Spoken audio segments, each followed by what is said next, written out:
ان کی باتوں کو وہ صحیح طریقے سے دیکھے اور ان کو اپرچونٹی دی جاتی ہے انصاف کے تقاضے پورے کرنے کے لیے کہ جی آپ کو ایک اپرچونٹی آپ اس لیکن کو آپ اویل جب کریں. کہتے ہیں سیاسی نہیں ہے تو آپ میٹنگ بھی لے رہے سیاسی ہیں، آپ کیوں نہیں؟ قیادت کر رہے ہیں، آپ تقریریں کر رہے ہیں، آپ لوگوں کو اکسا رہے ہیں، یہ کیا ہے؟ دیکھیں میں نے اپنی بات شروع میں ہی کہی نا کہ ان کا شروع سے یہ امتیاز رہا ہے، معذرت چاہتا ہوں، امتیاز رہا ہے کہ اکسانے والی بات کرتے ہیں. 2014 کے دھرنے میں دیکھیں آپ نے یوں بل پھاڑے، بالکل، کس کے؟ بجلی اور گیس کے. اسلام آباد میں پانی کا بھی بل آتا ہے، جی ہاں. اس کے بھی آپ نے بل پھاڑے. آپ نے نعرے لگائے کہ جی ہم سول نافرمانی کی تحریک چلاتے ہیں. آپ دوسروں کو اکسا رہے تھے لیکن اپنے بل دے رہے تھے. سارے دے رہے تھے اس وقت جو کنٹینر میں لیڈرشپ موجود تھے. جی جی. اس وقت ان کے حق میں جو گانے آتے تھے ہمارے فنکار اور گلوکار، وہ بھی جا کے پھر وہ سارا کچھ بھرتے تھے. لیکن سوال یہاں پہ میں ایک بتاؤں فیصل، وہ یہ ہے کہ پاکستان تحریک انصاف کی 2013 سے لے کر 2024 تک یعنی کہ 11-12 سالوں میں اپنے دور اقتدار کو بھی پکڑیں تو اس میں بھی انتشار رہا، جس میں بھی ہمارے خان صاحب بطور وزیر اعظم کھڑے ہو کے تقریر کرتے تھے تو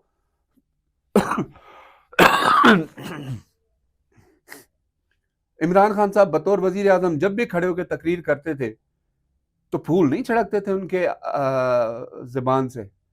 سب سے پہلے میاں نواز شریف کے اوپر تنقید، پھر میاں شہباز شریف کے اوپر تنقید، پھر مریم نواز شریف کے اوپر تنقید، پھر آپ آ جائیں آصف علی زرداری پہ تنقید، پھر آ جائیں بلاول بھٹو زرداری کے خلاف تنقید. او بھائی آپ کے ساتھ جو بیٹھے تھے وہ کون سے دودھ کے دھلے ہوئے تھے؟ سارے انہی پارٹیوں میں سے آئے تھے نا. ٹھیک ہے، وہی بات کہہ رہا ہوں نا، وہ بھی تو وہیں سے تھے جو مطلب جو آپ کے پاس ہے وہ سب سے اچھا. تو اس ساری صورتحال ہم دیکھیں پچھلے 11 سالوں میں بشمول ان کے دور اقتدار میں انہوں نے ہمیشہ انتشار ہی پھیلایا. آج کی صورتحال پہ اگر ہم بات کریں تو بڑے واضح طور پر گزشتہ روز رات کو بھی فائرنگ کی آوازیں اور فائرنگ ہوئی بھی، اور آج بھی چلیں اگر آپ دیکھیں دیکھیں فائرنگ کی بات جہاں تک ہے، فلورنگ جو بلو ایریا ہے وہاں پر بھی فائرنگ کی گئی. نہیں میں اس چیز پہ ایک چیز آپ کو کہوں گا، اس پہ آپ تھوڑا سا ابھی کم الفاظ استعمال کر رہے ہیں. دیکھیں میں نے پہلے بھی کہا کہ ان کا کام ہے انتشار کی سیاست کرنا، انتشار پھیلانا، معاشرے کے اندر پریشانی کے عالم کو برقرار رکھنا تاکہ لوگ ان کی طرف آئیں ان کو مسیحا سمجھ کے. لیکن اب لوگ ان کو نہیں سمجھتے مسیحا. انہوں نے ہمیشہ بدامنی کی سیاست کی ہے، بے امنی کی سیاست کی ہے، اور اس ساری صورتحال میں صرف اور صرف یہ چاہتے ہیں کہ عام لوگوں کی لاشیں گریں. لیکن اس معاملے پہ وزیر داخلہ گرا کے ان کو کیا ملنا ہے؟ لاشیں گرا کے ان کو فائدہ کیوں نہیں ملنا؟ دیکھو نا، جن لوگوں کی لاشیں گرنی ہیں وہ تو ان کے ساتھ ہیں آلریڈی. اگر ان میں سے کسی کو کچھ ہو جاتا ہے تو سفر تو اس کا خاندان کرے گا. سیاسی ٹرول تو یہی کریں گے نا. حکومت کے خلاف کون جائے گا؟ اداروں کے خلاف کون جائے گا؟ وہ عام شہری. کیا وہ ادارے پاکستانی نہیں ہیں؟ پاکستان کے ادارے تو ہیں، ادارے پاکستان کے ہیں، ادارے پاکستان ہیں، خلاف کر رہے ہیں. پاکستان کے ادارے ہیں، کون نہیں مانتا، اور ان اداروں کی وجہ سے ہمارا وجود ہے. نہیں، ان اداروں کی وجہ سے سوال نہیں میرا آپ سے، زہر اگلنے کی کیا وجہ ہے؟ تو یہی ہے نا، یہی سے تو سیاست ہے نا، اسی کو تو انتشار کی سیاست کہتے ہیں نا بھائی. اور کیا ہے؟ آپ جب انتشار کی سیاست کرتے ہیں تو اس میں ایک عام بندہ دیکھیں، آپ مجھے اور پولیٹیکل ورکر کو سائیڈ پہ رکھ کے سوچیں. ہم چونکہ تھوڑی بہت سمجھ بوجھ رکھتے ہیں، جو عام بندہ ہے، ریڑھی بان ہے، دکاندار ہے، چھوٹا بزنس کرنے والا ہے، اسکول میں بیٹھے ہوئے ٹیچر ہیں، اور اس قسم کے جو لوگ جو سیاست سے اپنے آپ کو دور رکھتے ہیں، ان کے ذہنوں میں کیا بات جائے گی؟ آج کل سوشل میڈیا کا دور ہے، اور پاکستان میں سب سے زیادہ سوشل میڈیا کے اوپر ٹرولنگ کون سی سیاسی جماعت کرتی ہے؟ ابے وہاں پہ تو 2010 کی، 2012 کی، 2014 کی ویڈیوز چل رہی ہیں آج کے نام اما پہ. یہی تو بات ہے نا، کل بھی دیکھیں ویڈیوز چل رہی ہیں. اس لیے میں کہہ رہا ہوں نا، سیاسی جماعت وہی ہے نا، پاکستان تحریک انصاف. ہم دوسری جماعتوں کو کہتے تھے کہ بھائی آپ اس طرح سے کرو، ان کی طرح آپ ٹرولنگ کہتے جی ہم یہ کام نہیں کرتے، اخلاق کے دائرے سے باہر نہیں جائیں گے. جب ایک بندہ اخلاق کے دائرے سے باہر جائے گا، اس کا مقصد کیا ہے؟ ملک میں انتشار پھیلے، ملک میں بدامنی ہو، یار یہ ملک میں لاشوں کی سیاست ہو. یہ ملک ان کا نہیں ہے، یہ پاکستانی نہیں ہے. اگر ہوتا تو یہ سوچ سمجھ کے چلتے، سیاسی ڈائلاگ کرتے، نہیں کرتے. اگر یہ ملک ان کا ہے تو اس طرح کیوں کر رہے ہیں؟ اس کے ادارے کمزور ہوں گے تو کیا یہ کمزور نہیں ہوں گے؟ اس ملک کو خدا نہ خواستہ کچھ ہوا تو اس کا اثر ان پہ نہیں آئے گا؟ نہیں ہوگا. کیوں نہیں ہوگا؟ باہر سے سپورٹ ملے گی، باہر سے سپورٹ ملے گی. باہر کی سپورٹ ہے تو امید ہے کہ باہر سے سپورٹ ملے گی. اب مجھے یہ بتائیں کہ جب ان کی دور اقتدار میں تھے یہ لوگ، ان کی کیبنٹ کے اندر کون لوگ تھے؟ ہمارے ڈائسپورا تھے نا، جو باہر ہمارے پاکستانی بھائی بہن رہتے، ان میں سے تھے نا. مجھے یہ بتائیں اب ان میں سے کوئی ایک بھی بندہ ان کے ساتھ پاکستان میں ہے؟ نہیں ہے. میں نام لے کے گنوا سکتا ہوں لیکن چونکہ اچھا نہیں لگتا کہ ہم بندہ پیٹ پیچھے کسی کا نام لے، تو انہوں نے تمام ان لوگوں کو لا کر بٹھایا. سب سے مشہور آدمی ڈاکٹر شہباز گل صاحب ہیں. کہاں ہیں؟ ادھر عدالت میں ایک چھوٹے میجسٹریٹ، معذرت چاہتا ہوں، ادھر میجسٹریٹ کے پاس جب وہ پیش ہوتے تھے تو ان کا سانس کا مسئلہ ہوتا تھا. وہاں بیٹھے جا کے دیکھو تو وہ ڈونٹس بانٹ رہے ہیں لوگوں میں گاڑی کے، اور بڑی بڑی گاڑیوں کے چھت پہ بیٹھ کے. وہاں کدھر گئی بھائی سانس کی بیماری؟ ای سی ایل سے نام نکلوا کے آپ منتیں کر کے باہر گئے ہو. جب ان کی نظر میں ان کی سیاست پر مشکل وقت آتا ہے تو پھر کے پی کے لیکن ایک منٹ سنیے، کے پی کے کا عام شہری ان کو یاد آتا ہے. کے پی کے کا عام جو کارکن ہیں جنہوں نے ان کے لیے، ان کی سیاسی جماعت کے لیے قربانیاں دی، وہ یاد آتا ہے. جب آپ اقتدار میں آتے ہو تو باہر سے لوگوں کو آپ امپورٹ کر کے یہاں لے آتے ہو. تو یہ چیزیں اس لیے اب کر رہے ہیں کہ یہ انتشار پھیلائیں، بدامنی پھیلائیں. کیا ملنا ہے؟ صرف اقتدار کے لیے یہ انتشار پھیلا رہے ہیں. تو آپ کیا سمجھ رہے ہیں کہ عوامی فلاح و بہبود کے لیے؟ اقتدار کا مسئلہ ہے تو انتظار کریں نا، اگلے الیکشن کا انتظار کر لیں.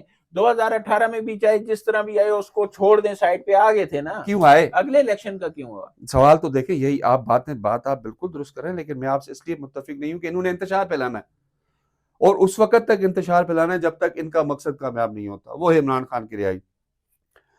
بہت سے سینئر سیاستدان آپ کو پتا ہے پہلے بھی کہہ چکے ہیں کہ اگر رہائی لنانا 10-15 ہزار لوگوں سے ہوتی تو پھر اڈیالہ جیل تو 2 دن میں خالی ہو جائے. ٹھیک ہے، تو اس ساری صورتحال آپ دیکھیں کہ یہ عمران خان کے بھلائی کے لیے کر رہے ہیں، ان کی رہائی کے لیے کر رہے ہیں، عوام کی فلاح و بہبود کے لیے نہیں ہے.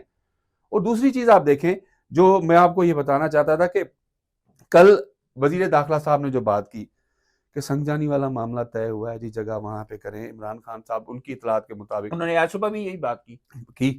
آج کی جو میڈیا ٹاک ہوئی اس میں بھی انہوں نے یہی بات کی. پھر کون تھا؟ بشرا بی بی تھی نا جن کا آپ نے نام لیا. وہ کیوں بزد ہیں؟ اس لیے بزد ہیں کہ وہ پارٹی کو ٹیک اوور کرنا چاہتی ہیں. ٹیک اوور کر چکی ہیں بھائی. اگر عمران خان کی کوئی بات نہیں مان رہا، بیرسٹر گور کی طرف سے دیا جانے والا عمران خان کا پیغام کوئی نہیں مان رہا، اگر باقی لیڈرشپ کی کوئی بات نہیں مان رہا اور اپنا یہ قافلہ لے کے وہ چل رہی ہیں، تو اس کا مطلب یہ ہے نا کہ وہ ٹیک اوور کر چکی ہیں. انہوں نے جو سپیچز کی ہیں وہ ساری کی ساری پارٹی کے ٹیک اوور کرنے کے بعد کی ہیں نا. سب کچھ انہوں نے کیا ہے، اس لیے کیا. آپ کے مطابق، میرے مطابق یہی ہے نا کہ وہ ٹیک اوور کرنا چاہتی ہیں. کر چکی ہیں، کرنا نہیں چاہتی، کر چکی ہیں. نہیں، ابھی بھی ان کے لیے مشکلات ہیں. مشکلات صرف علیمہ خان، مشکلات صرف خان صاحب کی اپنی پرسنالٹی. سنیں ابھی تو وہ بھی اگلی سٹیج میں آپ کو بتاؤں گا. ابھی ان کے لیے سب سے بڑا مسئلہ سردار لطیف خان کھوسا نہیں ہے چونکہ وہ بشرا بی بی کے ساتھ ہیں. سینیٹر علی ظفر وہ بھی نہیں ہے. حامد علی خان تھوڑا بہت ہیں کیونکہ سینئر قانون دان ہیں، ان کی پوری ایک وکالت کے شعبے کے اندر بہت بڑا ایک نام ہے اور ایک بڑی سیاست کرتے ہیں. اس ساری صورتحال میں جو عمران خان صاحب کی بہنیں وہ تو بشرا بی بی کو شروع سے پسند نہیں کرتی. اب ان تمام لوگوں کے پتے کاٹنے کے لیے یہ ساری سیاست محترمہ کر رہی ہیں تاکہ لوگوں کے دلوں میں گھر بناؤ. اب عمران خان کی محبت میں جو لوگ پاگل ہیں، جو اس کو چاہتے ہیں، جو ان کی عزت کرتے ہیں، وہ محترمہ بشرا بی بی عمران خان صاحب کا نام یوز کر کے ان کو اپنی طرف ڈائیورٹ کر رہی ہیں. اور یہ مزے کی بات بتاؤں، آپ مجھے یہ بتائیں کہ اس سارے ایپیسوڈ کے اندر 3 دن سے جو ہو رہا ہے، کوئی پنجاب سے کارکن آیا؟ نو. اسلام آباد سے آیا؟ نو. یار ایک منٹ پنڈی سے کوئی آیا؟ بول کے گرفتاریاں دیا بھائی. سب سے زیادہ اسلام آباد میں ایکٹیو تھا عامر مغل، وہ نکلا نا. زین قریشی نے بول کے گرفتاری دی، عامر ڈوگر نے گرفتاری دی. میں چلو باقی جگہ کی نہیں، پنڈی اسلام آباد میں جو ان کی سب سے بڑی قیادت تھی آپ کے پنڈی کے، وہ راجہ بشارت صاحب کہاں ہیں؟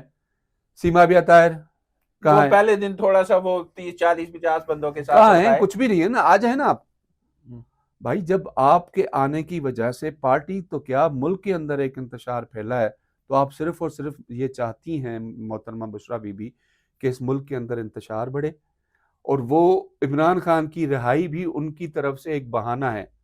وہ نہیں چاہتی کہ رہا ہو. چاہتی تو پھر پتہ ہے نہیں چاہتی کہ رہا ہو، یہ بھی بتا دوں. یہ آپ کہہ رہے ہیں، میں نہیں کہہ رہا. وہ چاہتی ہیں کہ رہا ہو لیکن سیاست میں کروں گی. جی ہاں، کہ عمران خان کو جو کہوں میں کہوں. ایک جو سیاستدان ہے وہ ہمیشہ سیاستدان ہی رہتا ہے، اور اگر یہ کہنا کہ وہ سیاست نہ کرے اور سائڈ پہ ہو جائے، اس کا مطلب یہ ہے کہ وہ کہہ دیے، یہی بات ہے نا. جی ہاں بالکل. وہ تو سیدھی سیدھی پارٹی ٹیک اوور کرنے کی ایک اور جنگ دیکھیے چل رہی ہے. دوسری چیز دیکھیں مزے کی کہ ان کی اس سیاست کی وجہ سے یہ نہیں دیکھتے کہ یار چلو آپ کا تو ذاتی فائدہ جو بھی ہو وہ آپ جانے اور آپ کی پارٹی جانے، آپ کی سیاست جانے، لیکن جو ملک کو نقصان کرتے ہو، ملک کی نقصان کرتے ہو، کیوں نہیں سوچتے یہ لوگ؟ آپ پورے صوبے کی مشینری یوز کر کے آپ دوسرے صوبے میں انٹر ہوئے ہیں، وفاق کے اوپر آپ ایک طرح سے آپ حملہ کر رہے ہیں. کیوں کہ عمران خان کی رہائی، بھائی عمران خان تو باقی میں ضمانت حاصل کر چکا ہے، ایک میں وہ وہاں پہ قید ہے، ایک دوسرے نئے کیس کے اندر وہ قید ہے. عدالتیں جب دیکھیں گی کہ انصاف کے تقاضے پورے ہیں ان کو رہا کر دیں گی. ضمانتیں بھی تو آپ کو انہی عدالتوں سے ملی نا جن پہ آپ تنقید کرتے ہیں. قاضی صاحب اللہ تعالیٰ ان کو خوش رکھے، قاضی فائز صاحب کو کتنی تنقید کی آپ نے. تو اس ساری صورتحال میں ان کو چاہیے تنقید نہ کریں، ایک مثبت طریقے سے آگے لے کر اپنے آپ کو چلیں، اس ملک کی ترقی کے لیے کام کریں، لوگوں کے ذہنوں میں انتشار نہ ڈالیں.